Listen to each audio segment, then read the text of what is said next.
ঘুরতে ঘুরতে আমি এই মুহূর্তে চলে এসেছি আদমজি জামে মসজিদ, যেটা আপনারা অনেকেই খোলা মসজিদ নামে চিনে থাকেন। আমার পিছনে দেখতে পাচ্ছেন, ভালোভাবে দেখা যাচ্ছে কিনা আমি জানি না, এই যে দরজা জানালাবিহীন যে মসজিদটা আছে সেটাই হচ্ছে খোলা মসজিদ। আদমজি জুট মিল তৈরি হওয়ার পরপরই কিন্তু আদমজি পরিবার থেকে এই জায়গাটাকে ওয়াকফা করা হয় একটি বড় মসজিদ তৈরি করার জন্য। আজও দেখতে পাচ্ছেন আদমজি জুট মিল নেই, কিন্তু স্মৃতি বিজড়িত রয়ে গেছে এই আদমজি জামে মসজিদটি, অর্থাৎ আদমজি খোলা মসজিদ নামে যেটা পরিচিত।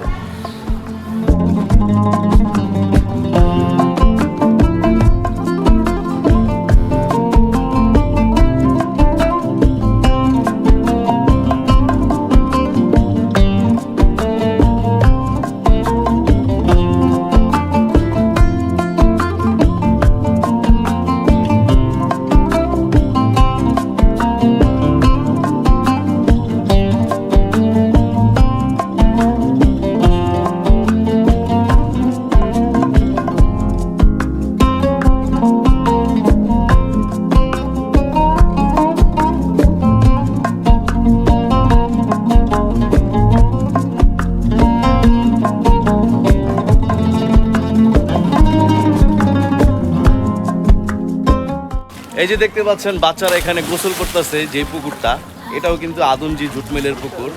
একটা সময় এখানে মানুষ এই পুকুরটাকে অজু করার জন্য ব্যবহার করত, এখনও অনেকে করে থাকেন। এই পুকুরের পানি এখন অনেকটা ময়লা হয়ে গেছে।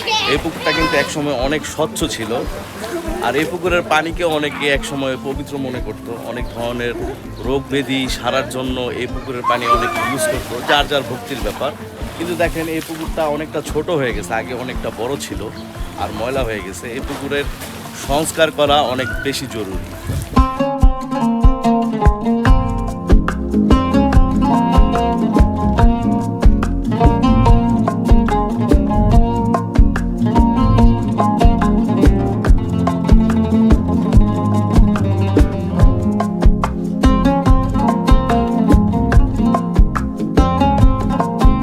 আমার পিছনে যে মিম্বারটি দেখতে পাচ্ছেন, এখান থেকেই একটা সময় আজান দেওয়া হতো, যখন মাইকের প্রচলন ছিল না। আমাদের আদমজিবাসী কিন্তু এখান থেকে আজান শুনেই মসজিদে চলে আসতেন নামাজ পড়ার জন্য।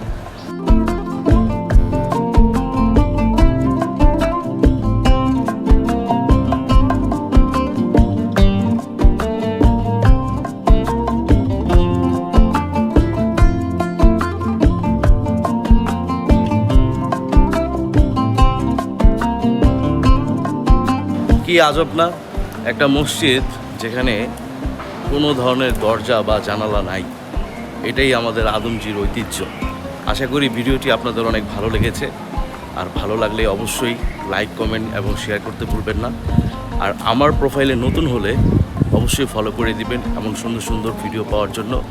আজকে এই পর্যন্তই, ধন্যবাদ। দেখা হবে নতুন কোনো ভিডিওতে।